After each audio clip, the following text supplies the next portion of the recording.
উপরটা মুছবো, কিন্তু আমি ক্যামেরা রাখার জায়গা পাচ্ছি না, ক্যামেরা সেট হচ্ছে না। এই জায়গার মধ্যে কোথায় রাখবো, এই সাইডটা রেখে তোমরা একটু কষ্ট করে দেখে নিও আমি কি করে উপরটা পরিষ্কার করি। সেটাই পুরোপুরি ভয় করছে।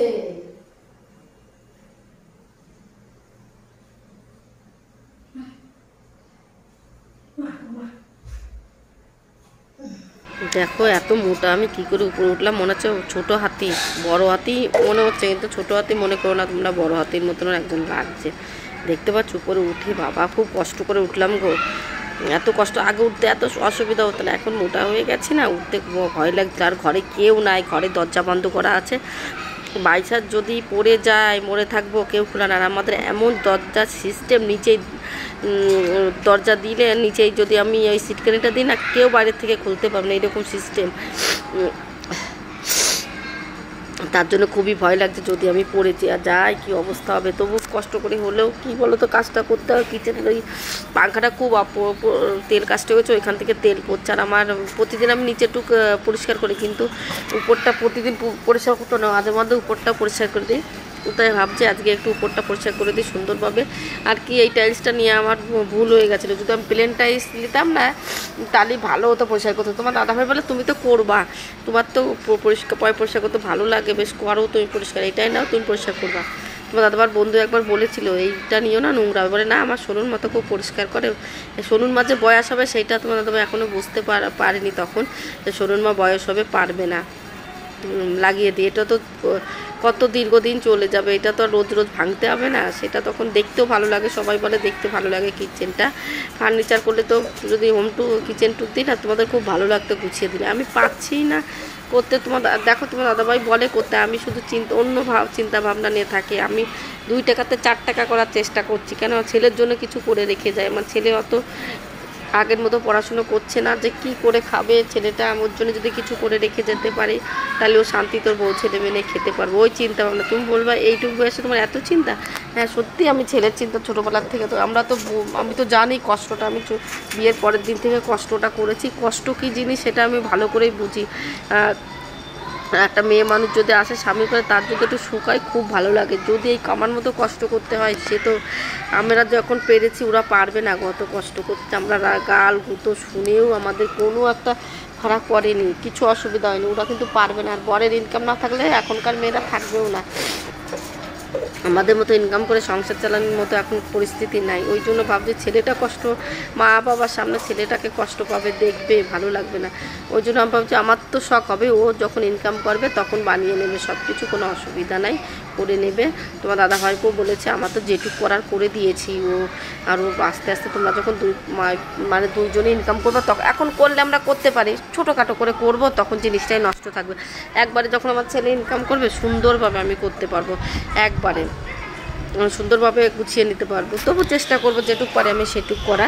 আর তোমার দাদাই বলেছে ঠিক আছে বর্ষা চলে যাক, আমাকে বলেছে তুমি কিচেনটা ফার্নিচার করে না, কিছুটা করে না। যে না করেই রয়েছে, কিন্তু আমার প্রায় লাখ টাকার দরকার এখন কিচেন টিচেন। আমি ভালো করবো না, কিচেনে বেশি ফার্নিচার করলে তেল কাজটা হয়ে যাবে। আর ছোটো কিচেন দরকার নাই, আমি শুধু নিচের ড্রয়ারগুলো করে নেবো, ব্যাস কমপ্লিট। আর কিচেনে ওইটুকুই যথেষ্ট।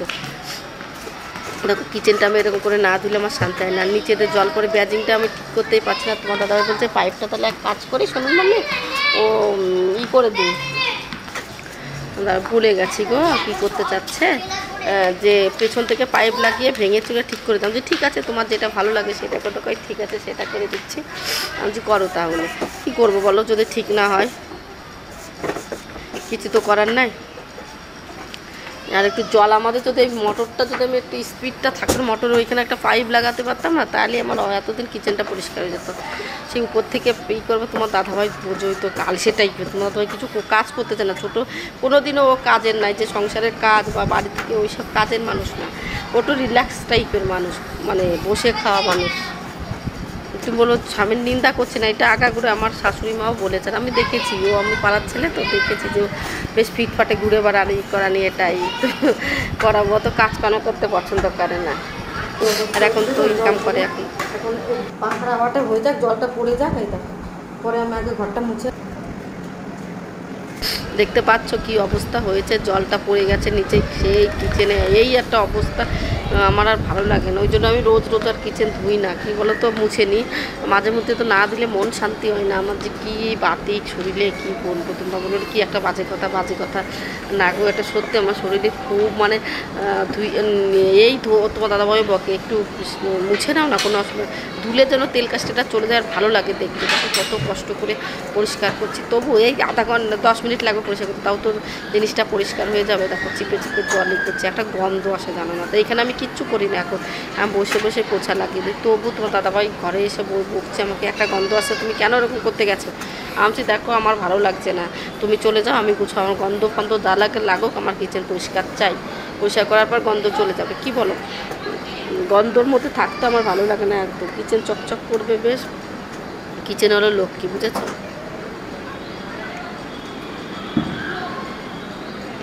সবাই বলে কিচেন পরিষ্কার থাকা ভালো, আমি চেষ্টা করি পরিষ্কার রাখতে, তখন পারবো না তখন করবো না, কি বলো, যেটুকু পারে ওইটুকুই করে নিই, একদম করবো না তা তো না।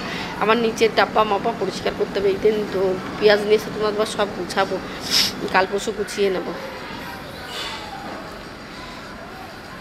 দেখো মোছা কমপ্লিট হয়ে গেছে সব কিছুতে, আবার একটা ভালো সুন্দর নেতা নিয়ে সাপ দিয়ে ওরা পরিষ্কার করে দিলাম, দেখবার চকাচাক হয়ে যাবে। সাপ না দিলে গন্ধটা মানে কেমন হয়ে যায় না, সেটা জামা কাপড় ভাঁজ করেছিলাম, দুটো বাকি ছিল, কম্বল 3টে ধুয়ে দিয়েছিলাম, সেটা এখন ভাঁজ করে নিই, চলো দেখতে থাকো, ভাঁজ টাজ করে নিই।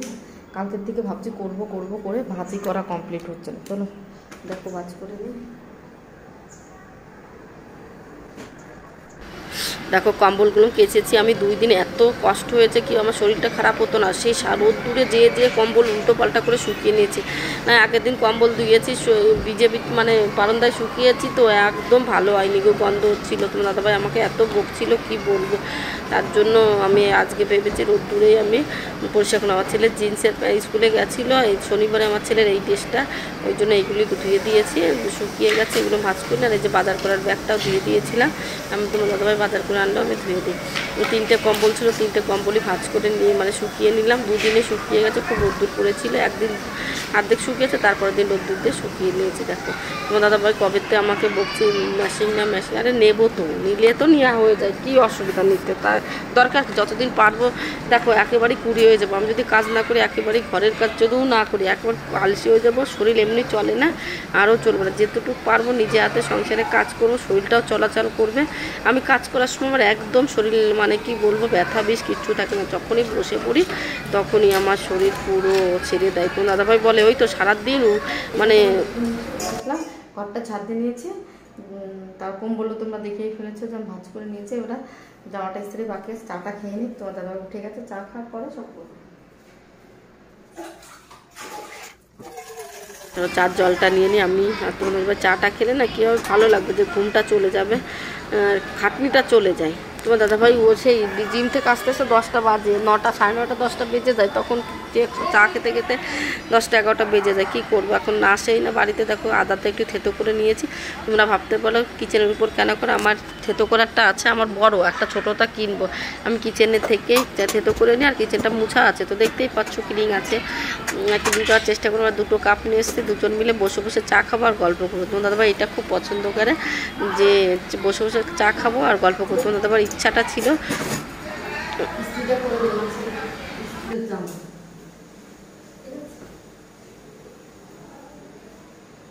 জামাটা করলে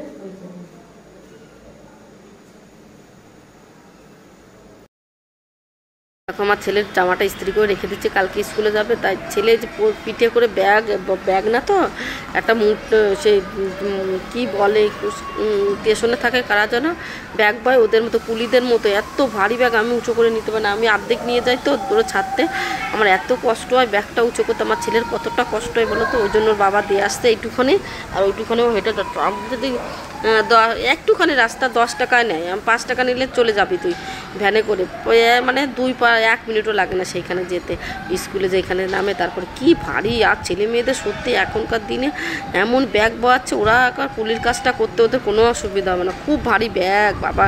আর আমার ছেলের ব্যাগ তো স্কুলের ব্যাগ আছে, আমার ছেলে 2টো করে জলের বোতল, 2টো করে টিফিন নিয়ে যায়, কেন বলো তো, আমার ছেলে একদম পছন্দ করে না যে ওইখানে জল খেতে, ওইখানে আরও জল আছে, ওইখানে বললো বাথরুমের পাশে, ওই জন্য উনি একবার কি বলবো, সবাই খায় কেন অসুবিধা, উনি খেতে চায় না, না মা আমি ওইখান থেকে আমার ঘৃণা লাগে।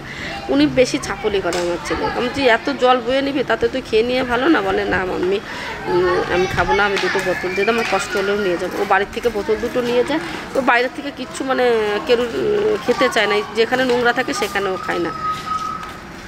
দেখো আমার সুন্দর করে জামাটা ইস্ত্রি করে নিয়েছে, প্যান্টটা করে নিই। আমি কিন্তু অনেক জামা প্যান্ট তোমার দাদাবারও আছে করবো, তার মধ্যে আমার শরীরটা একেবারেই খারাপ হয়ে গেল। আর তোমার দাদা ডাকছিল, তোমার দাদা আসলে তো ডাকবেই, কিছু না কিছু চাইবেই। উঠে চলে গেছিলাম দিতে, আবার চলে আসলাম। আমার উঠলে আর হয় না জানো কাজ, ওই যে তোমার দাদাবার বাইরে গেছিলো, আবার চলে আসলো ভেতরে।